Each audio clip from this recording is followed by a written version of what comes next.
é um programa de inovação aberta ponta a ponta, onde a gente desenhou e entendeu com os meninos 2 desafios que estão lançados, o desafio monitoramento de correias transportadoras e o desafio planejamento integrado de cargas. Ao longo da tarde, a gente vai esclarecer um pouco mais sobre as etapas do programa, mas basicamente estamos com as inscrições abertas até o dia 10 de março. Vamos reforçar aqui ao longo da transmissão para que vocês revisitem o nosso site, que é o fienglab.com.br/challenge/Usiminas. Lá estão disponíveis mais descritivos do desafio, os infográficos. E para falar um pouco sobre o programa, sobre essa chamada, eu quero convidar a Érica, que está aqui com a gente. Olá, pessoal, boa tarde. Eu sou a Érica Menegas, atuo como gerente corporativa de inovação na Usiminas. A Usiminas é a siderúrgica líder do mercado de aços planos brasileiros e sempre acreditou, que a inovação é o caminho para a perenidade da empresa. Então, aqui, o ano passado, a gente se juntou à equipe do Fieng Lab, a gente acredita que a interação, a aproximação com as startups nos dá uma velocidade diferenciada em relação a outras formas de inovação, Então, a gente tem, dentro do nosso DNA, a inovação fechada, a gente tem um grande centro de pesquisa, o maior da América Latina, a gente detém, é líder em patentes, detenção de patentes na América Latina, patentes ligadas à siderurgia, mas a gente também precisava olhar um pouco mais para fora, fazer um pouco mais de parcerias, E a gente viu que na iniciativa com o Fieng Lab, a gente ia acelerar, a chegar até vocês, Então, sejam muito bem-vindos, A gente realmente está buscando parceiros cada vez mais para nos ajudar nessa jornada de melhorar os nossos resultados. Para nós, a inovação precisa trazer resultados, Se não trouxer resultados, então é só algo que é bom de ter, mas então o que a gente procura são esses parceiros que tragam a inovação, tragam a tecnologia e nos ajudem a mostrar, como que isso fez diferença nos resultados, nos KPIs da Usiminas. Então, muito bem-vindos, A gente tem uma expectativa gigante aqui e eu tenho certeza que vai ser mais uma parceria de sucesso com o Fieng Lab e também com vocês, tá? Muito obrigada aí e vamos lá, vamos em frente, Michele? Vamos em frente, seguimos juntos, acelerando o futuro da indústria. Obrigada, Érica, por essa interação, por essa introdução. Para a gente é muito bom ter vocês como parceiros e estarmos em mais uma edição do Challenge em conjunto.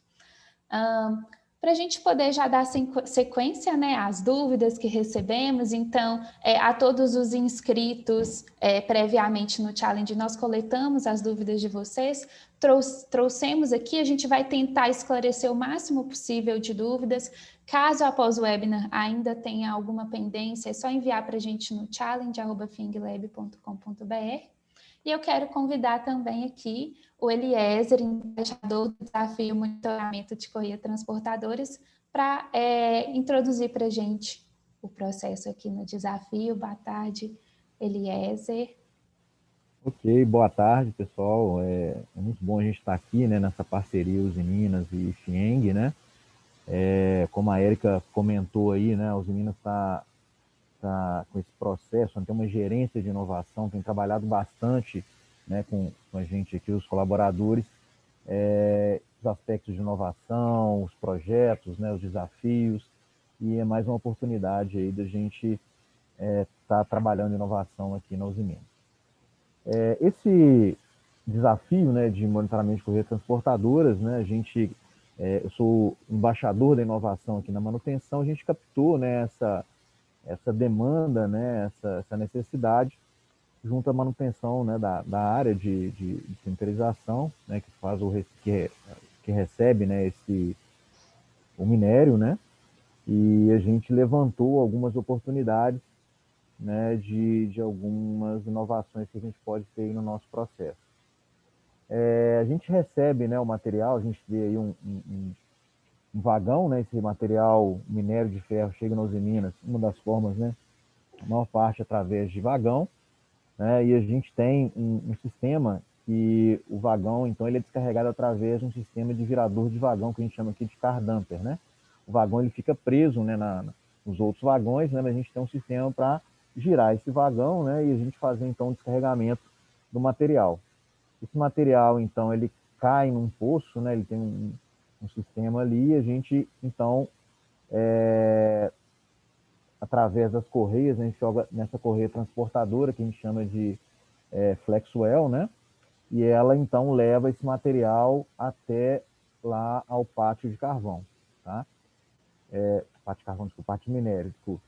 E a gente tem algumas alguns problemas, né, nesse processo, que é o que a gente está trazendo aqui para a gente encontrar aí soluções para esses desafios. Eu trouxe aqui junto comigo hoje o Alexandre Oliveira, que é um engenheiro mecânico, né, daqui da Engenharia de Manutenção, que vive lá o dia a dia junto com a turma da área, né, desse processo, né, e para a gente responder aí algumas perguntas sobre o processo que vocês tenham aí, ok? Michele, a gente pode, as perguntas que a gente recebeu, a gente já pode ir respondendo, como é que você... Vamos na sequência aqui, Eliezer. Então, Okay. pessoal, esse infográfico que o Eliezer acabou de explicar para vocês o processo, ele também está disponível no site, reforço fienglab.com.br/challenge/usiminas. Lá vocês encontram um infográfico, descritivos e link de inscrição no programa. Indo já para as dúvidas que a gente recebeu previamente, sintam-se à vontade para acrescentar e enviar novas dúvidas aqui no chat para a gente. Eliezer, a gente recebeu uma dúvida do Roberto da SVA Tech, onde ele perguntou: podemos utilizar sistema de câmeras e visão computacional para atender a demanda? Sim, né? Podemos utilizar, sim. Né? A gente tem que tomar apenas um cuidado, né? A gente precisa de equipamentos, de equipamentos industriais, né? Que é um ambiente industrial, né? A gente tem pó em suspensão, né? Durante o processo, esse sistema de car dumper, né? De virar o minério ali, a gente tem um esperamento a úmido, né? Mas a gente tem a presença, né, de poeira metálica, a gente tem a questão do calor aqui de Patinga, né? E do ambiente industrial. Então, é possível, sim, né, a gente utilizar esse sistema de câmera e visão computacional, né, mas a gente tem que estar atento para as condições ambientais lá do local. Okay? Tá ótimo. Acho válido reforçar, né, Eliezer, que estamos com um desafio onde qualquer tecnologia pode ser proposta, seja por visão computacional, sejam outras propostas de tecnologia ou soluções, desde que aderente ao que a gente está buscando, que é, de fato, ter um monitoramento online das correias transportadoras, conseguir visualizar tendências de falha e previsibilidade de vida útil das correias, né? Claro, levando em conta todo o ambiente de operação, o ambiente produtivo, como você muito bem mencionou. Okay. Bom, recebemos também da Carmen, da TCX. Carmen, obrigada pelas dúvidas, a gente vai tentar suprir todas por aqui. Já possui sistema para controle do volume de material que entra na correia? Vou pedir o Alexandre para responder essa parte aí, que ele já tinha levantado essas informações. Alexandre.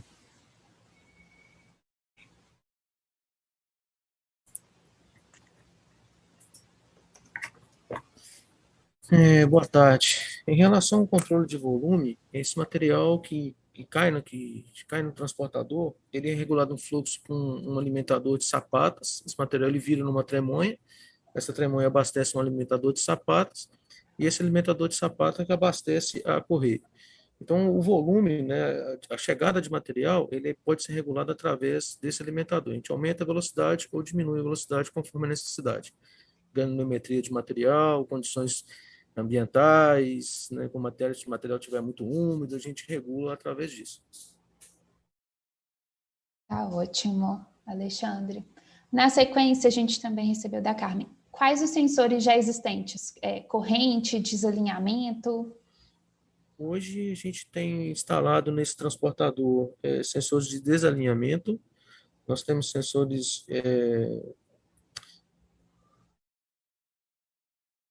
de deslizamento e também a gente faz um monitoramento também de vibração nos mancais do sistema de acionamento desse transportador.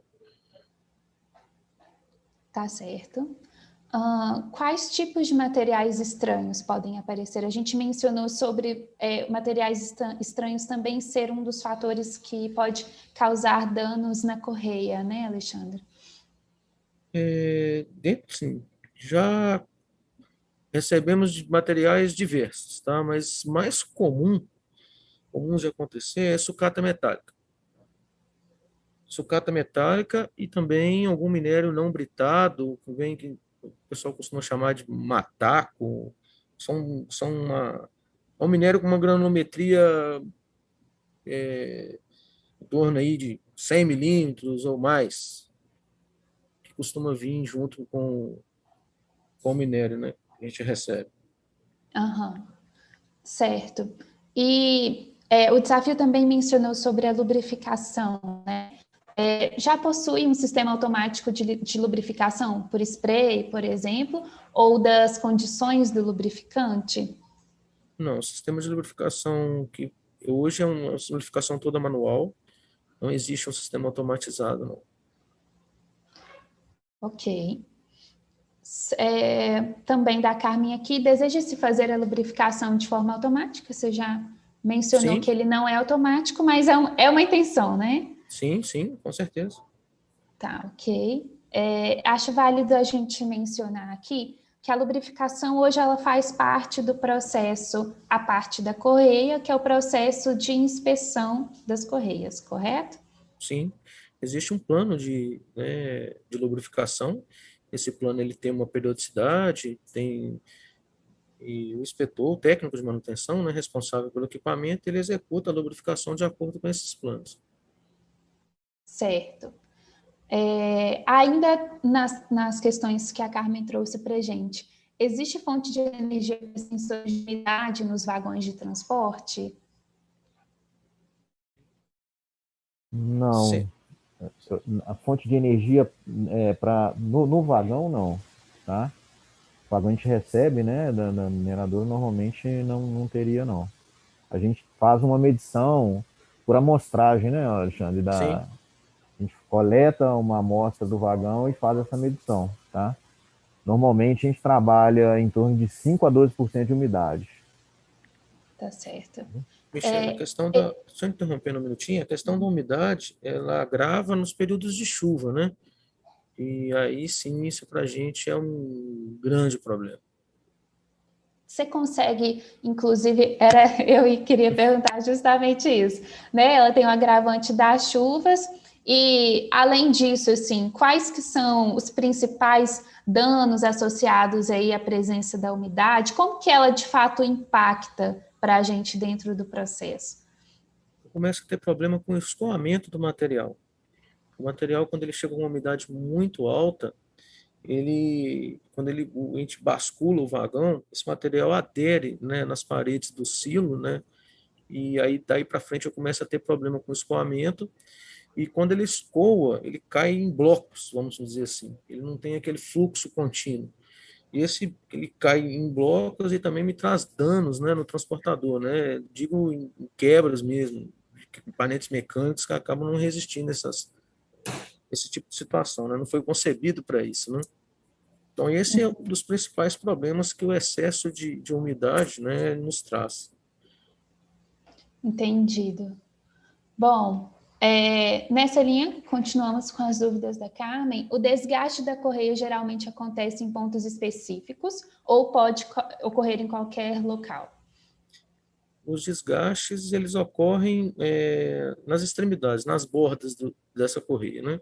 Essa correia ela tem uma particularidade que ela tem uns cabos, né? Ela é uma correia de cabo de aço, carcaça metálica, como a gente costuma dizer, e as extremidades dela têm um número maior de cabos que, além de ter aumentar essa contribuir essa resistência mecânica, ela também faz a sustentação da correia. E quando a gente tem problemas de desalinhamento, né, a gente acaba danificando a borda da correia e esses cabos eles ficam sendo expostos ou acaba embaraçando em algum rolo, em algum tambor, e a gente começa a danificar a estrutura da correia a partir das bordas. Certo. Eu vou aproveitar essa consideração para uma outra pergunta que a gente recebeu. Esse monitoramento ele precisa de ser na correia como um todo ou não? Então, a gente já sabe que nas extremidades é a região onde tem maior probabilidade de danos. Você quer comentar novamente sobre a questão do monitoramento da correia como um todo ou não? O que o pessoal precisa de pensar em relação a isso? Não, a gente precisava fazer um monitoramento, pode ser através de vídeo, através de sensores, né? De quando a gente detectar um tipo de problema desse, um desalinhamento mais severo, né? Que possa proporcionar danos, né, nas extremidades da correia, esse sistema ele interrompe o funcionamento para que a gente possa atuar com mais rapidez, né? E evitar danos maiores, né? Na correia em si. Essa correia ela tem um custo relativamente alto, né, de reposição, é um produto importado, geralmente não temos fornecedores nacionais. Então, assim, quanto mais a gente conseguir prolongar a vida útil dela, para a gente é Pontos que a importante. gente consiga coletar, né, informação e entender ela e agregando conhecimento aí para a gente, né? Lembrando, Michele, que a gente escolheu essa correia, né, pela importância, né, que o Alexandre falou, né, e também pela dificuldade em aquisição, custo de aquisição, mas a gente tem, né, na siderurgia, não só, sem falar em mina, né, só aqui na siderurgia, na usina de Patinho, Cubatão, nós temos 475 correias. Então, essa é um desafio que depois a gente pode replicar e deve replicar, né, para outras correias que a gente tem aqui. A gente escolheu essa pelo nível de importância, questão de custo, tá? Só para a gente, mais ou Ótimo. menos, uma noção aí do universo que a gente tem aqui para depois replicar, né, esse projeto aí para outros equipamentos. Ótimo. Aproveito, Eliezer, a sua fala para esclarecer uma dúvida também recebida pelo pessoal, que recebemos pelo pessoal, acerca do programa. Então, nesse momento, a gente está com inscrições abertas para até 8 startups que serão selecionadas para a etapa de nivelamento técnico. A etapa de nivelamento técnico é quando a gente vai ter um nivelamento de expectativas, expectativas da Usiminas em relação à solução, em relação à viabilidade de implantação dessa solução. E a gente tem como saída da etapa de nivelamento técnico a construção das propostas de prova de conceito. Então, serão selecionadas até 4 startups para a realização das provas de conceito. Tá? Também recebemos dúvidas em relação a valores sobre a prova de conceito, se o Rafael ou a Érica estiverem aqui, quiserem comentar também, mas a princípio não temos um valor fechado ou definido para essa prova de conceito. Isso vai depender da solução que for proposta para o desafio, mas com perspectivas de ganho de escala após a realização das provas de conceito e validação da solução que foi proposta. Se o Rafael quiser comentar. Mesmo, Michele, perfeito.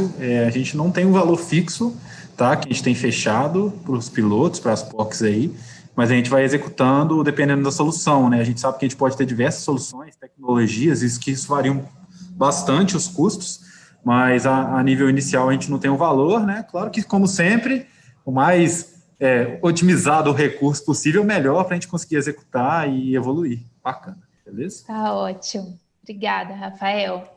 Bom, vamos dar sequência. Qual o índice atual de transbordo de material? A gente tem essa informação? Não. Não temos, Michele. Infelizmente, não. Infelizmente não, Carmen. Então, por hora, essa a gente não vai conseguir te responder. A inspeção é feita de forma periódica, mas qual que é a frequência de inspeção? Isso depende do plano e do item, tá? A gente tem itens que são semanais, diários, mensais, depende do item, do plano de inspeção. O fato é que toda semana a gente tem um técnico lá, pelo menos em mais de um dia da semana. Certo. Bom, vamos aqui a algumas dúvidas que a gente está recebendo online no YouTube. O Marcos Schneider nos enviou. Tem um vídeo que mostra a operação da correia? A gente consegue disponibilizar isso para o pessoal após aqui o webinar? Sim, é possível. Tá ótimo. Marcos, envia um e-mail para a gente, challenge@finglab.com.br, e aí a gente encaminha para você um vídeo que possa ser ilustrativo. Também o Marcelo Turchet. Atualmente é utilizado algum sistema de monitoramento da vibração da correia, um acelerômetro, por exemplo? Não, o sistema de vibração que a gente utiliza é só nos mancais. Desculpa, perdão, nos redutores. Ok. Também do Marcelo. Só um instantinho, Michele. A gente é um sistema sem fio, tá? A gente utiliza um sistema da Dynamox que a gente utiliza. Tá. Ok. Michele, em relação à vibração, é feita a coleta da vibração, né, de forma manual, com equipamento manual, durante as rotinas de inspeção. O técnico da área, ele mede os níveis de vibração, de mancais, principalmente de mancais, né, que os redutores dos motores eles têm um monitoramento online. Mas os mancais ele é feito de forma manual nas rotinas de inspeção. Eu não sei a periodicidade certinha, mas a gente pode dar uma olhada, tá? Então a gente chama de monitoramento offline, né? É feito periodicamente, então. E os dados, né, dessas leituras, a gente abastece um plano de inspeção e entra com os dados lá. E a gente tem isso. Tem que verificar, mas praticamente semanalmente é feita essa análise. Tá, perfeito. Marcelo, se tiver respondido aí, fica à vontade para interagir com a gente, por favor. Ainda do Marcelo, qual o comprimento da correia que é o foco da prova de conceito? Essa correia, ela, como um todo, né, ela fechada, vamos dizer assim, ela tem em torno de 105 metros. Ok. Recebemos também do André, além do comprimento, qual que é a largura da correia e a inclinação? Largura desse transportador? Acho que é 42, não.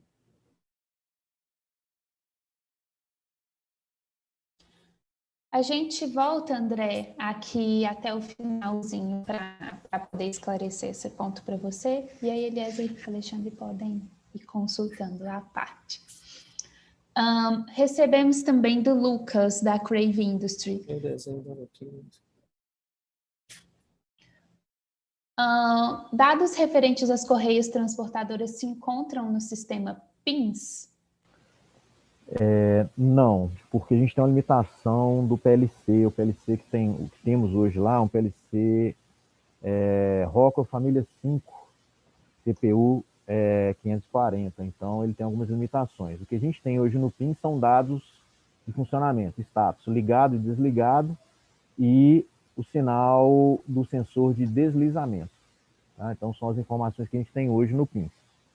Nós já temos um projeto de troca desse PLC, mas eu não sei se ainda dentro, né, do período do POC a gente já vai ter já um novo PLC, tá? Mas a gente tem essa limitação do PLC lá. Ok, Eliezer.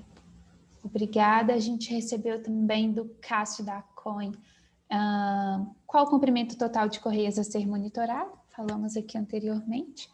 E quais são os principais problemas enfrentados em termos de defeitos das correias? Mencionamos, mas vocês querem reforçar para a gente, por favor?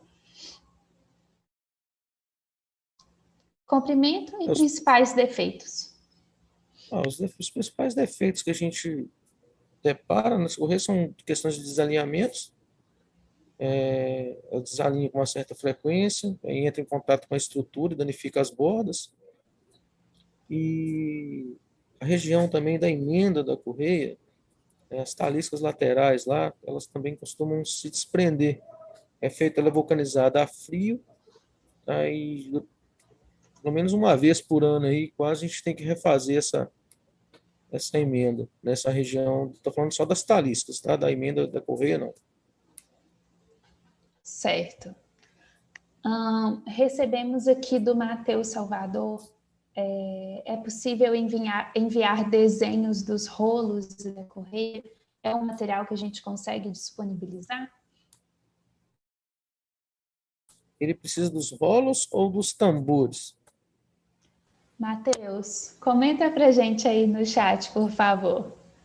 Se você sem precisa dos, Porque é dos possível, desenhos. tá, Michele? É só para a gente ser mais específico e mandar exatamente o que ele precisa. Tá, combinado. Estamos aqui no aguardo da resposta dele. Tem uma outra pergunta do Fernando, e que ela é muito importante. O que já foi aplicado para resolver o problema e quais soluções já foram descartadas e por quê? Então, vamos falar um pouquinho de experiências prévias. Tá, as soluções que foram aplicadas, né, para resolver esse problema foi a instalação dos sensores, né, de deslizamento e de desalinhamento. Esses sensores a gente aplicou na última intervenção, no último grande reparo, e a gente já começou a colher alguns frutos, já melhorou um pouco a questão do desalinhamento, a gente já não está tendo tanto desalinhamento. Outras soluções que nós fizemos alinhamento de todos os rolos, né, da curva e dos tambores, tanto de retorno quanto os tambores de acionamento foram substituídos. Isso aí melhorou um pouco, melhorou consideravelmente, tá? No problema que nós tínhamos de desalinhamento. Fizemos também a substituição de todos os rolos do transportador. Sim.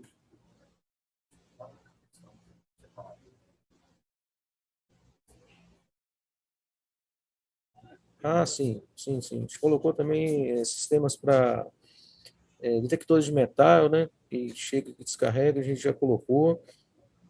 Também para facilitar um pouco, segregar esse material que vem junto ao minério, sucata metálica, que também danifica bastante a correia, a gente já colocou. A princípio, foram essas as melhorias que nós fizemos até então. Tá, perfeito, Alexandre. Recebemos do Marcos Schneider. Existe condição de instalar de energia ao longo da lateral da correia? Desculpa, eu não entendi a pergunta, Michele. Existe condição de instalação de energia ao longo da lateral da correia? Sim, é possível. A gente tem... Né? É possível, né? Fazer essa disponibilização de instalação elétrica, por exemplo. Sim. Perfeito. A gente recebeu aqui também, previamente, quais aspectos são inspecionados e qual é o maior interesse de gerar inteligência na predição da tendência de falhas?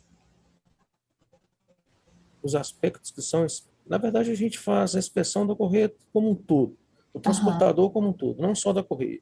Tá? É feita a inspeção de rolos, tambores, vibração no sistema de acionamento, a cobertura da correia, tanto inferior quanto superior, fixação das taliscas, fixação da que chama de sidewall. Enfim, a corrente inspeciona todos os itens de forma visual. Tá? Não tem nada instrumentalizado, não. Tá? Visual, então está ali baseado bem na experiência do técnico de manutenção, né? Exatamente. Todas essas inspeções são feitas de forma visual. Tá certo. E quando a gente fala que o desafio busca visualizar tendências de falhas, ter uma capacidade preditiva, a expectativa da Usiminas está no sentido da gente ter predição da vida útil da correia e mais algum outro tipo de informação? Como que vocês vislumbram essa questão da previsibilidade? A gente queria, além de aumentar a vida útil estimada da correia, né, mas também aumentar a disponibilidade do equipamento. Porque hoje, com o equipamento parado, a gente acaba pagando estadias de vagão, né? Então, que isso não é interessante. Então, quanto mais a disponibilidade do equipamento para operação, para nós, melhor. E também essa previsibilidade vai ajudar a gente a programar, né? Por exemplo, a troca, né? Melhorar as intervenções. Às vezes a inspeção, né, do inspetor ela é muito reativa. Então ele já verifica, a correia já está rasgada, né? Então, ou já está desgastada. Então a gente vendo essa tendência, a gente pode fazer um planejamento melhor, né? De uma troca, de uma intervenção, e a gente impacta menos no processo. Tá ótimo. Inclusive, Eliezer, sobre o seu comentário, já aproveitando, é uma oportunidade de atuação do desafio. trazer inteligência, né, digamos assim, uma maior eficácia das inspeções, e aí a gente está cruzando isso um pouco também com a predição, mas é válido reforçar que o desafio como um todo, ele tem ali diversas oportunidades de atuação. Uma startup, ela não precisa de necessariamente atender ele de ponta a ponta. Claro que quanto mais a solução conseguir entregar, nos ajudar, é muito bem-vinda, né? Mas é possível que uma startup se aplique, proponha uma solução apenas para uma parte aqui do que a gente está colocando. Correto? Isso mesmo, né? Pode ser, a gente abriu um leque muito grande, né, de oportunidades, né? Mas pode ser uma parte né, do sistema, do que a gente levantou, né? Já traz benefícios para a gente. Uma outra coisa, né? Esse monitoramento também, né? A gente com a questão da NR12, né? Que são as proteções, né? Vieram para trazer maior segurança aos colaboradores, mas elas também trazem alguns aspectos de dificuldade em inspecionar alguns pontos, né? São cercados, então é uma questão também para a gente melhorar também essa eficiência da inspeção também nesse aspecto, né? De ter um acesso melhor, né? Dentro das condições de segurança propostas pela NR12. Okay? Muito bom, muito bem colocado. Obrigada, Eliezer. O Matheus nos respondeu aqui agora no YouTube sobre o desenho. Então, no caso, seria desenho de tambores e rolos. Ok? É possível fornecer, sim. Tá bom. Então, a gente encaminha aí para você. Falamos sobre o desalinhamento da correia em relação à estrutura. A gente também tem uma pergunta sobre o impacto da sobrecarga de material. Qual que é esse impacto? E no caso de detecção de sobrecarga de material, qual que é a ação que é feita para ajustar? Como eu disse, assim, a gente faz essa sobrecarga, está muito relacionada à regulagem desse alimentador, né, do fluxo de material que sai dos silos, que abastece esse alimentador, que abastece o transportador. Quando a gente tem alguma sobrecarga, por alguma razão, geralmente a causa é transbordo, né, de material, a gente cai queda de material, geralmente para, né, esse transportador, para toda a operação de recebimento, para que a gente possa fazer essa limpeza. Essa limpeza geralmente é feita de forma manual, demanda-se muito tempo para fazer essa limpeza, e geralmente alguns pontos não são de difícil acesso, e esses são os problemas que a gente tem relacionados à sobrecarga. Geralmente é a interrupção do processo mesmo. Certo. E aí a gente falando, né, de disponibilidade operacional. Qual material que é transportado na correia? Esse projeto ele foi concebido para transporte de material minério granulado e pelota. Tá? Por questões logísticas, a gente transporta minério granulado e pelota. Minério granulado considera-se acima de 30 milímetros na granometria. Porém, é possível também descarregar calcário, dolomita e minério fino. Tá? Também é descarregado lá. Não com uma frequência menor, mas acontece. Perfeito. Recebemos aqui também do Alisson, da Six Pro, qual que é a forma de submissão de propostas? Então, uma pergunta válida para ambos os desafios. Alisson, a inscrição é feita por meio do link que está disponibilizado no site finglab.com.br/challenge/usiminas. A gente está fazendo a inscrição em parceria com a 100 Startups, então, se você ainda não está cadastrado na plataforma da 100, você vai passar por um processo de cadastro na plataforma, acessar outras oportunidades também, e na sequência o formulário específico para o desafio, onde a gente quer entender de maneira bem objetiva qual que é a solução proposta para o que a gente está colocando aqui, e entender um pouco mais sobre a sua startup, sobre a experiência que vocês já possuem. Quem já tem cadastro na plataforma da 100, basta fazer o preenchimento do formulário específico do desafio, bem objetivo, bem simples, para que a gente consiga entender as ideias de vocês aí e o quão aplicável vai ser dentro do contexto. O Pablo, da Vai de App, também nos enviou quais são os requisitos para se tornar a startup para essa contratação. A gente tem como requisito de participação no programa ter CNPJ, então pessoas físicas não podem se inscrever, mas em relação à startup, diferentes graus de maturidade são bem-vindos e de tempo de mercado também são bem-vindos. O nosso intuito maior aqui é no quão a solução proposta vai estar aderente ao desafio e na capacidade de realização desse projeto. Eliezer, você quer comentar mais alguma coisa nesse sentido? Sobre os requisitos para se tornar uma startup para contratação? O Rafael, acho que o Rafael pode falar melhor aí para a gente, mas aqui do ponto de vista nosso, aqui do usuário, né, são startups que tragam realmente soluções inovadoras para a gente, tá? Tá ótimo. Essa parte aí. Ô, Rafael, você quer comentar alguma coisa a respeito? Essa linha mesmo, Eliezer, exatamente. A gente busca aí startups que consigam resolver o nosso problema, a gente não tem limitações em relação à maturidade, etc. Tendo CNPJ, né, e a gente consegue evoluir, tá bom? Perfeito, Rafael. Obrigada. Nessa linha também, o Fernando da Smart Belt nos perguntou: soluções que precisam fazer a POC serão aceitas ou somente as que têm MVP pronto? Fernando, são aceitas também. Entendo que aqui a sua pergunta está indo na linha da ideação, né? Uma solução que ainda precisa ser validada.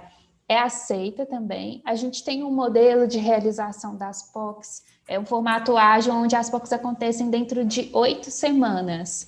Então, tenta trazer para a gente ali uma proposta do o quão mais a gente consegue de entrega e de validação do conceito dentro dessas 8 semanas, tá bom? Mas não precisa de necessariamente ter um produto pronto, específico, desenvolvido para esse desafio. Aqui já plug and play, não. Bom, pessoal, a gente já está caminhando aqui para o encerramento. Recebemos algumas dúvidas por hora que já foram cobertas. Convido-os a revisitar também a gravação do webinar. Ela vai ficar disponível aqui no canal do Fing Lab no YouTube. Só para a gente poder fechar, o Marcelo enviou aqui qual a velocidade média da correia, principalmente na extremidade do acionamento principal. A gente tem essa informação?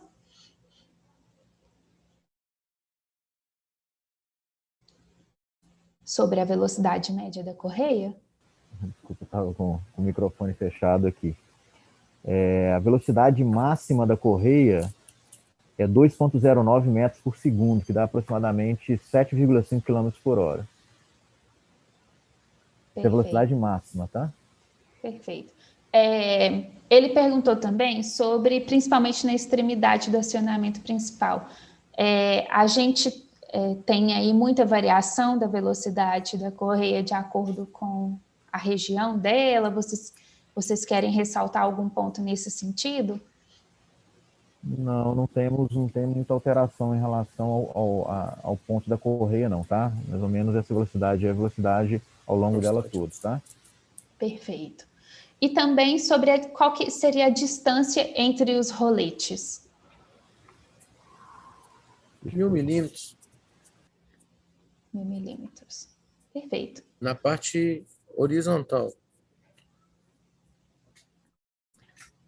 Não, bom, Marcelo. Vertical?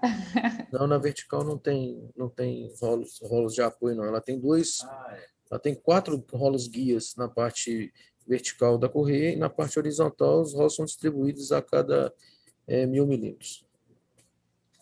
Perfeito. Pessoal, vencemos aqui a programação prevista para o desafio monitoramento de correias transportadoras.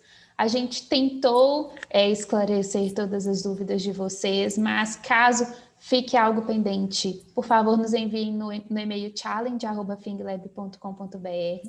Reforço que a gravação do webinar estar disponível aqui assim que a gente finalizar no canal do FING-Lab no YouTube. Revisitem essa gravação, tirem dúvidas sobre o processo, a gente está à disposição até o dia 10 de março, estamos com inscrições abertas.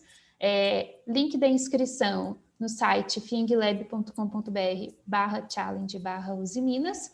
Seguimos à disposição de vocês. Estou ansiosa, estamos todos aqui ansiosos para tê-los conosco em breve. Obrigada pela participação aqui nesse momento. Eliezer e Alexandre, se quiserem dar um tchau para a gente retorna às 14h50 com o desafio Planejamento Integrado de Cargas. Ok. Aproveitar para agradecer, né, a participação de todos, né, esperamos, né, como a Michele comentou, estamos ansiosos aí, né, receber aí as propostas de vocês, as ideias, né, e a gente aplicar aqui na nossa empresa aqui. Era isso aí, agradecer ao Alexandre aí também pelo apoio dado aí, e nós estamos à disposição, né, como a Michele falou, o contato é através do FING-Lab e a gente vai respondendo as perguntas aí e dúvidas que forem surgindo e aguardamos aí a inscrição de vocês, as soluções de vocês. Pessoal, muito obrigado, uma boa tarde para todo mundo aí. Obrigada, Eliezer. Obrigada, Alexandre, por estar aqui obrigado. e a disponibilidade. Tchau, tchau. 50.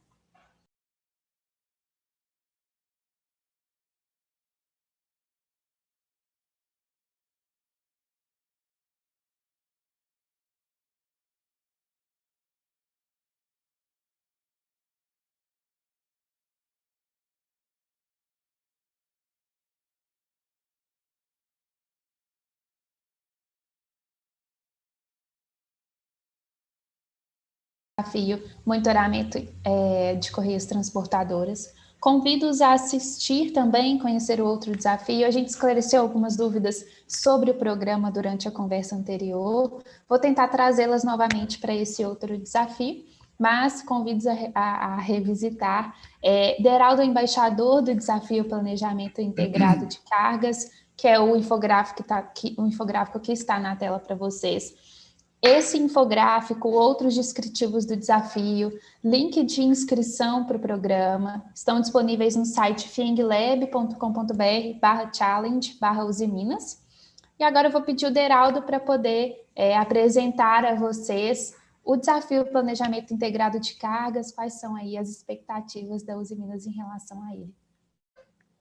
Boa tarde a todos. Sou o Deraldo, sou assistente do recozimento aqui na laminação a frio. E o nosso desafio é o planejamento integrado de cargas. Né? O que nós estamos buscando aí? Né? Soluções inovadoras que atuem na otimização do fluxo do processo. Né? O recozimento para tomar decisões, integrando em tempo real a disponibilidade das cargas e equipamentos, que são fornos, resfriadores e o carregamento. Né?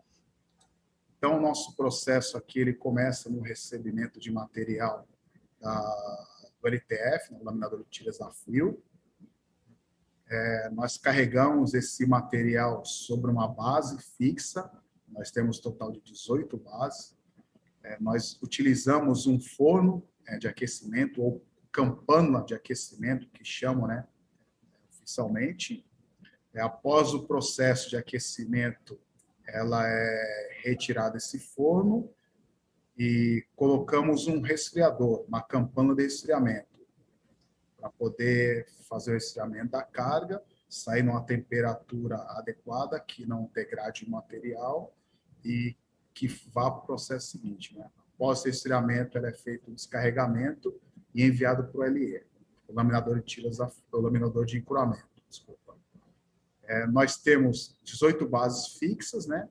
Fazemos esse carregamento das bases, 10 fornos que são itinerantes, então eu faço aquecimento em uma dessas bases e esse forno ele vai para outra base, quando acaba o processo, para iniciar um novo processo. Temos 9 resfriadores que são utilizados para resfriar essas bases quando é retirado os fornos. Nossa dificuldade hoje é que nós não temos um planejamento, né, eficaz para que quando acabar um processo de aquecimento, eu ter uma base preparada, carregada, para iniciar um outro aquecimento. Então, o forno sairia dessa base, iria para outra base já pronta. Alguns momentos eu tiro o forno da base de aquecimento e coloco esse forno no pátio, porque eu não tenho uma base disponível.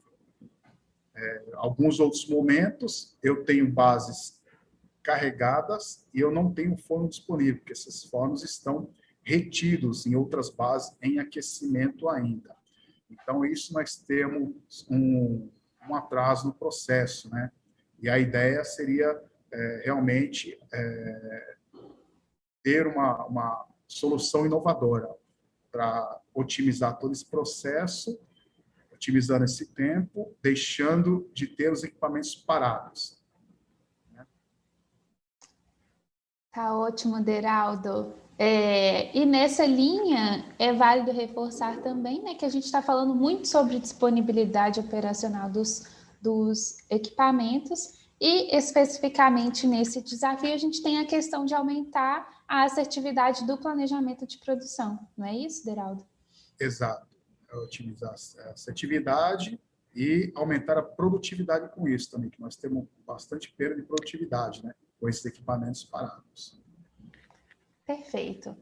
Bom, então a gente vai agora já para o esclarecimento de dúvidas. Obrigada a todos que se inscreveram com antecedência, nos enviaram algumas questões. A gente vai estar tentando esclarecer todas aqui com o maior nível de informação possível. Estaremos à disposição depois do nosso e-mail de contato challenge@finglab.com.br para recebimento de novas dúvidas que possam surgir após essa conversa.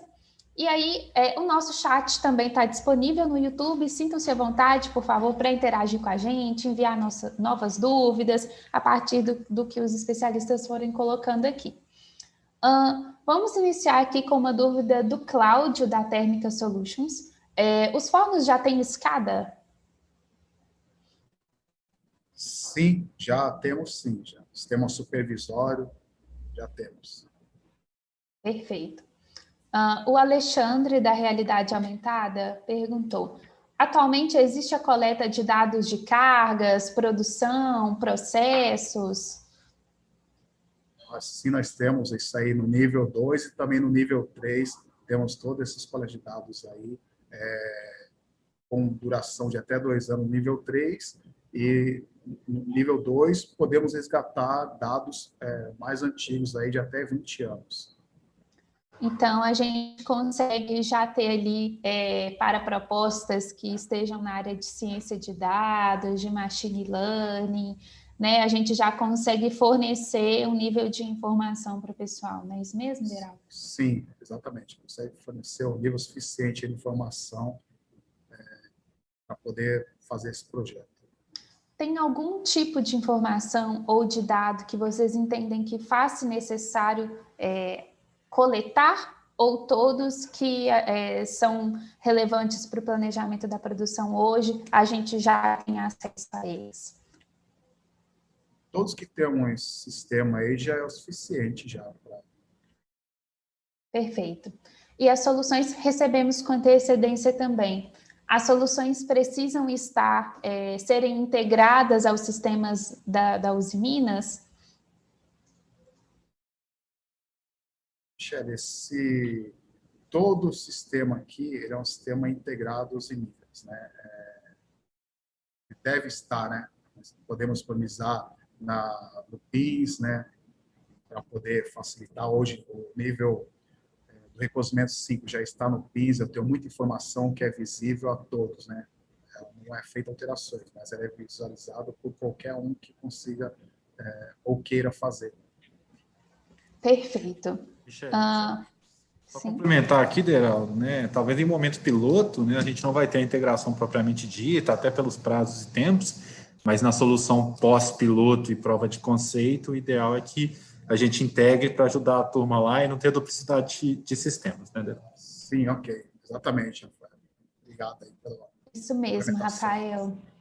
Obrigada. Eu reforço, pessoal. Rafael trouxe aqui para a gente um ponto importante, que é as provas de conceito têm o intuito de validar a solução proposta, a hipótese da solução proposta, e ela acontece em um formato ágil de 8 semanas. Então, a gente vai ter uma etapa intermediária entre os selecionados para o nivelamento técnico. Então, nesse momento, estamos com inscrições abertas até o dia 10 de março para o desafio. Serão selecionadas até 8 startups para a etapa de nivelamento técnico, onde teremos aí um mês de interações com a Usiminas e a gente vai conseguir fazer um nivelamento de expectativas técnicas, tanto em termos da solução, de viabilidade de implantação dessa solução e construção das propostas de prova de conceito.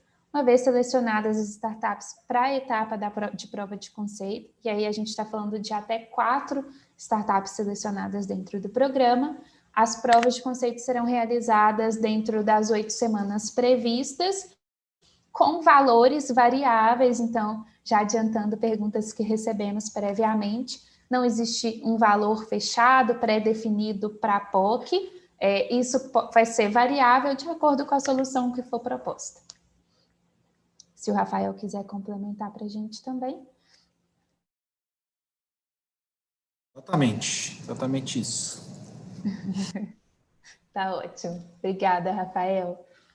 Pessoal, ainda falando um pouco de integração, o José da Troika nos enviou quais etapas do processo produtivo devem entrar no escopo, qual o horizonte de planejamento e qual o horizonte de programação. José, né, da Troika, José. O processo ele vai ter que participar de todas as etapas, né? Ele vai ter que ver o aquecimento, ver o resfriamento e planejar as cargas ideais para que eu otimize a operação de cada equipamento, para esses equipamentos não ficar parados, disponíveis, né? Então, ele vai participar de todos os processos, todas as etapas. Ainda com o José, ele trouxe para a gente, existe algum MES funcionando e espera-se que a solução se integre a ele? Não existe nenhum sistema de manufaturamento. Não. Tá, perfeito. Aqui online no YouTube, a gente recebeu uma pergunta do José Maria, da Tecmaran. Os processos de LTQ, decapagem e LFT também fazem parte do escopo do desafio? Não fazem. Ela seria só o laminador de tiras a frio e o próprio recozimento, né? Porque é onde eu tenho uma visão já do material produzido o suficiente que eu possa fazer o planejamento dessas cargas. Que eu já sei se o material está unitário ou não, né? Já tenho o peso já ideal do rolo para fazer a carga. Uhum. Ainda o José Maria, a montagem dos rolos, conforme a disponibilidade de bobinas, também faz parte do escopo? Sim, faz parte. E ele tem que otimizar a altura máxima e o diâmetro máximo, conforme eu tenho em estoques, né? Ele vai ter que visualizar todo esse estoque. Nós temos a altura máxima de 4.910 milímetros, né? E o diâmetro máximo é de 76,3 polegadas, né? A 1.938 milímetros, né? O diâmetro de cada um. Perfeito, Deraldo. O Hildo trouxe aqui para a gente quais dados precisam ser monitorados em tempo real, como obter esses dados via servidor OCP ou CLP. Eu vou adiantar um pouquinho só na resposta, vou pedir o Deraldo para completar. Hildo, não sei se talvez esteja falando um pouco também do desafio de monitoramento das correias transportadoras, que é o desafio que a gente conversou aqui anteriormente, também fala de monitoramento das correias. Caso seja do desafio das correias, eu te convido a dar uma olhadinha na gravação que vai ficar disponível, a gente esclareceu dúvidas sobre aquele desafio em específico. E aí, aqui, voltando para o planejamento integrado de cargas, que a gente já tem uma coleta de informações. Deraldo, há algo que você queira comentar, por exemplo, sobre... ele comentou como obter esses dados via servidor OCP, CLP. tem algo desse tipo que é pertinente nesse desafio também? Sim, temos. É tudo no CLP. Temos todos os dados lá no CLP que podem ser utilizados para otimizar essas cargas aí, otimizar o processo. Perfeito. O Cassiano perguntou, aqui agora no YouTube com a gente também, como que é feito esse planejamento atualmente? Hoje o PCP, o Planejamento e Controle de Cargas, né, ele faz as cargas e liberam para a área operacional. Mas liberam e não tem nenhum planejamento de tempos de aquecimento ou resfriamento, até porque eles não conseguem visualizar esse tempo total, né? Nós conseguimos visualizar no sistema supervisório, ou no nível 2, que é esse tempo ideal, né? Uma da carga, aí ele otimiza de acordo com o tipo de material, largura, espessura, diâmetro, né? Superfície. Então, ele otimiza os tempos para atender a qualidade do cliente e não tem esse planejamento. Ó, vou terminar o aquecimento, mas eu já tenho uma carga planejada para utilizar um determinado ciclo, ou já planejar para um outro iniciamento. Nós tentamos, sim, fazer manualmente, contabilizando apoio. Eu tenho 10 horas de aquecimento, tenho tanto de resfriamento, qual é a carga que eu vou poder colocar para otimizar esse processo, mas o processo final, não o processo só do aquecimento ou só do resfriamento, é o processo num todo. Então, nós fazemos um pouco meio que manualmente. Então, a ideia seria justamente isso aí, uma coisa inovadora que visualizasse todas as etapas. Tá certo. E a gente teve uma dúvida também do Denis, acredito que ele vai complementar a dúvida aqui do Cristiano. Boa tarde, Michele Deraldo, boa tarde, Denis. Poderiam contar um pouco sobre quais os sensores que já são utilizados nesse processo? Nós temos lá os termopares para medir temperaturas, né, do processo. Temos sensores de indução, que é para ver os equipamentos que estão operando, e todos os transmissores, né, de vazões, temperaturas. O R-Cozimento 5 é totalmente automatizado, né? O operador só atua quando tem uma anormalidade no processo, né? Então, ele abre válvulas, fecha válvulas, tudo automaticamente, de acordo com tempos de aquecimento, tem processo, vazões de gases, tudo automático, né? Ele tem um tempo já programado e ele somente cumpre esse processo. Ele é totalmente sensorizado na R-Cozimento 5. Acho que é legal a gente comentar, né, Deraldo, que para a gente, assim, idealmente, vamos dizer assim, seria talvez uma solução onde a gente conseguisse ter ali uma sinergia entre os dados que são coletados nos sensores e automaticamente alimentando ali os modelos, as considerações que a gente usa para fazer o planejamento de produção, não é isso? Então, o modelo, ele vai pegar as informações do sistema supervisório, né? Da base de dados que eu tenho lá. Porque lá eu já tenho todos os tempos de processo. Casos à parte, algum problema que há de manutenção, um desarme do equipamento, uma falta de energia, né? Aí isso aí o sistema também teria, né, que fazer esse planejamento também, né? Há diversidades no processo. Puxando na sua resposta, o Cassiano nos enviou aqui agora quais são as principais restrições que o planejamento de cargas deve respeitar, além de altura e diâmetro. Então, restrições é o limite da altura, né, que é 4.910 milímetros, né, e o diâmetro de 76,3 polegadas, que é 1.938 milímetros. Essa é a dimensão máxima que nós temos. Capacidade máxima em peso, não, sem problema. Capacidade máxima em peso daria em torno de 98 toneladas. Né? Ok. Geraldo, acho que para tentar ajudar aqui também, uma dúvida. Existe uma sequência ótima? Então, se eu ponho uma bobina embaixo, vamos dizer assim, né?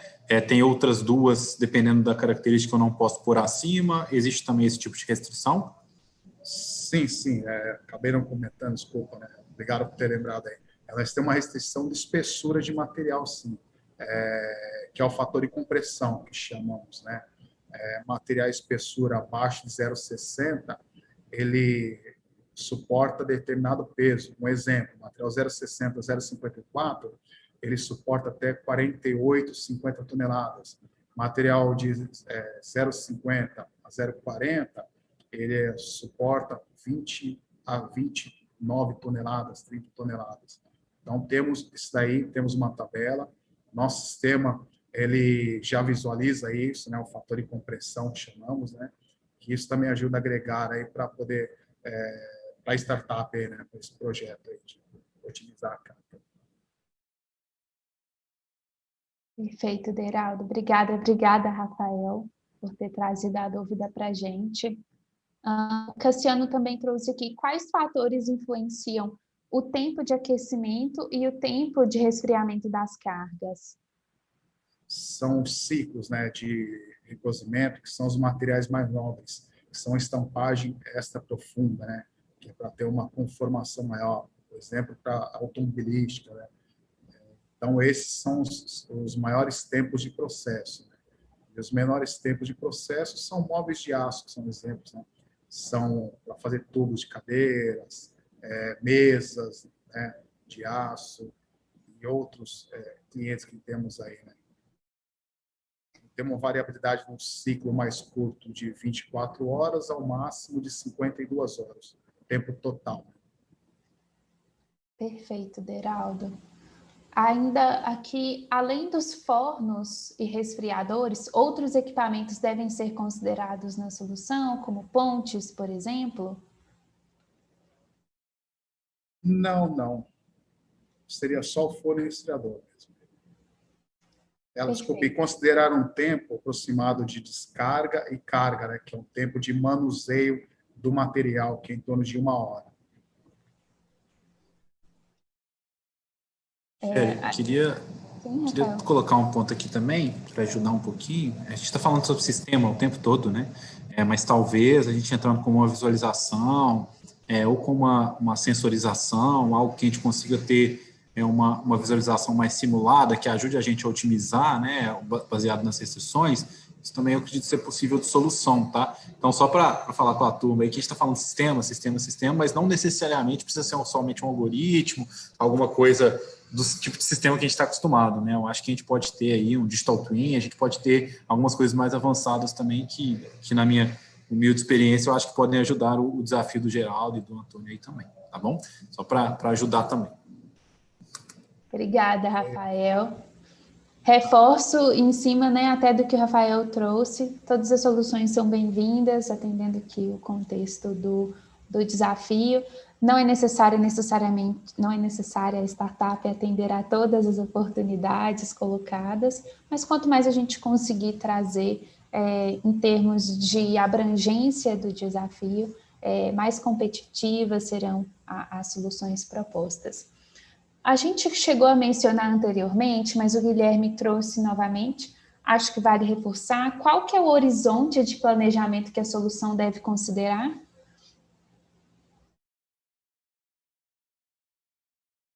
Do processo ponta a ponta, não é isso, Deraldo? Exatamente. Ela vai do aquecimento ao fim do resfriamento, né? Perfeito. O Denis colocou aqui para gente, o sistema supervisório tem acesso aos prazos de entrega de cada bobina? Não, no sistema supervisório não. Nós só temos no nível 3. Perfeito. A gente recebeu com antecedência aqui algumas perguntas da Carmen, da TCX. A gente vai estar tentando esclarecer todas as dúvidas aqui, Carmen, mas caso alguma não seja contemplada, fique à vontade para encaminhar depois para a gente no e-mail também. As ordens de produção, ordens de recozimento, já estão disponíveis de maneira digital?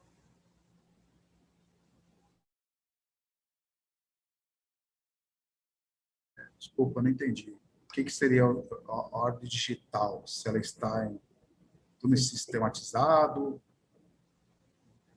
Carmen, se você estiver acompanhando com a gente e quiser complementar, eu entendi pela pergunta que seria se a gente tem as ordens de produção integradas ao sistema. Se Rafael, Sim. É isso mesmo que eu ia complementar. Eu acho que se a gente tem o planejamento de controle da produção aí, se a gente tem isso já em sistema, né? Então, o planejamento de produção nós temos, mas o fluxo do material, né, que são feitos diariamente, né? Por isso que eu falei que o LTF e o recozimento seria a melhor maneira de fazer o planejamento dessas cargas, porque linhas anteriores eu não conseguiria abranger tanto, né? Então, otimizar esse desafio aí. Mas acho que respondendo aí, a gente tem isso em sistema, tá? Dá para puxar, mesmo que não seja diretamente lá, acho que dá para puxar sim. Perfeito. Ainda falando de ordens de produção, ordens de recolhimento, a Carmen trouxe aqui, hoje como que é definido qual carga que será inserida em qual processo? Aí, se quiserem só reforçar um pouco do planejamento, mas ela trouxe como novo aqui, como que é feito o planejamento e a distribuição das ordens de produção, como que é feito esse controle? Tudo através do PCP, né, o Planejamento de Controle de Produção. Eles formam as cargas, de acordo com as OVs que eles têm, né, de atendimento ao cliente, essas cargas que eles formam, eles vão liberando de acordo com o que eles têm de necessidades, né? A parte operacional não tem interferência nisso aí. Não consegue visualizar essa parte aí. Seria somente o PCP. Que faz essas formações de carga. Então, isso aí seria para ajudar o PCP, o Planejamento de Cargas, e a área operacional. Perfeito. Ainda, Deraldo, ela colocou aqui para a gente, as bobinas são empilháveis dentro dos fornos? Como que é feita a combinação entre bobinas diferentes? Essa informação vai ser relevante aqui para a gente também. Como que é feita a distinção dimensional, características de tratamento térmico? Sim, tudo isso aí nós temos em sistema, tem umas regras de formação de cargas, tem uma tabela, né, que ela define lá os ciclos que são permitidos, né, formar dentro de uma carga. Uma carga, ela varia de 3 até 5 bobinas, né, dentro de uma mesma carga, né, com larguras diferenciadas, né, otimizando sempre a altura máxima de 4.910. Tem respeitar a regra somente de ciclos, né, que não é qualquer material que eu posso misturar. Esses ciclos são materiais que atendimento ao cliente, a qualidade que o cliente exige. Isso tudo temos no sistema nível 3 e no nível 2, né, para otimizar. Tá certo, Deraldo. O José, aqui falando com a gente no YouTube, ele retomou a questão do horizonte de planejamento, e aí ele trouxe, na verdade, o seguinte, se o horizonte de planejamento, a gente não está falando também do horizonte futuro de programação dos recursos, ou seja, quantos dias que se espera enxergar para a programação? Na verdade, não são dias, né? É o volume que eu tenho estoque nos processos, entre o LTF e o recozimento. E o tempo de processo, que tem isso lá, que dura até 52 horas. Então, ele vai visualizar esse tempo máximo, que dá 2 dias e mais 4 horas, tempo máximo, né? Perfeito. Praticamente o meu estoque que eu tenho, desculpa, né? Praticamente o estoque que eu tenho, já sempre estoque para 2 dias ou até 3 dias, no próprio recozimento. Então, o que ele tiver no lamedor de tiras a frio, já vai ser suficiente para fazer o planejamento. José e Guilherme, que trouxeram essas dúvidas, nos deem um ok se a gente conseguiu agora responder com maior clareza para vocês, por favor. Sobre dúvidas previamente também enviadas pela Carmen da TCX, onde geralmente ficam os gargalos no processo de produção? Resfriamento ou aquecimento das bobinas? A gente tem essa diferença? Temos essa variável, sim, e são momentos, né? Depende dos clientes. Nós temos materiais com ciclos mais longos, são os materiais de limpezas, né? Que é hoje que o cliente está exigindo mais, maior limpeza, que é o extra limpo, né? Eles que deixam um gargalo, que é o forno. Quando nós não temos esses clientes aí de extra limpo, nosso gargalo se torna o resfriador. Perfeito. Resfriamento. Então, trouxemos o olhar aí para esse gargalo principal. A Carmen também colocou, os equipamentos são utilizados para outros processos além do recozimento de bobinas de laminação a frio? Não, equipamentos não, só utilizado no recozimento mesmo. Ok. Quais equipamentos que podem ficar parados esperando outros processos? Aí a gente comentou aqui já um pouquinho, Carmen, e qual é o mais crítico? Estamos falando do resfriador, não é isso, Deraldo? Isso. O resfriador seria o que poderia ter mais qualidade, né? O aquecimento é sempre a maior prioridade. Perfeito. Pessoal, a gente tem uma pergunta crucial aqui para o desafio, que é: quais soluções já foram testadas? Então, o que a gente tem aí de experiência prévia em relação a esse desafio?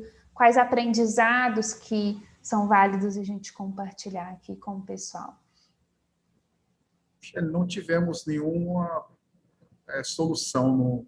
Essa será a primeira, né? Nosso primeiro desafio, realmente, né? Fazer esse planejamento, porque atualmente não há, e não houve. Sempre foi feito manualmente, né? Sempre dependendo do homem, né? Fazer essa otimização das cargas.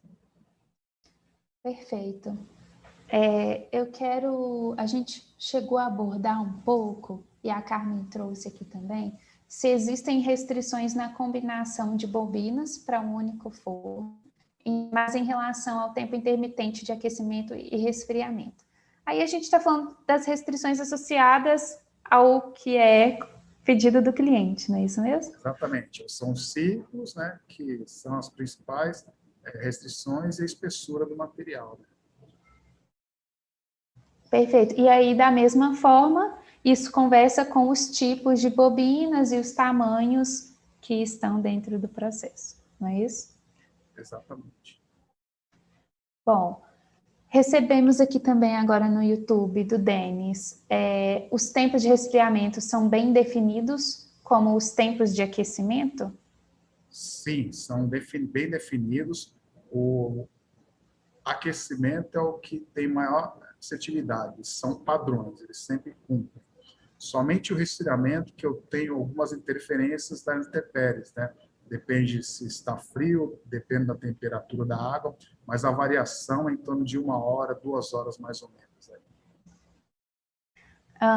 E ele ainda acrescentou nessa pergunta, com quanto tempo de antecedência é possível obter os dados que serão processados?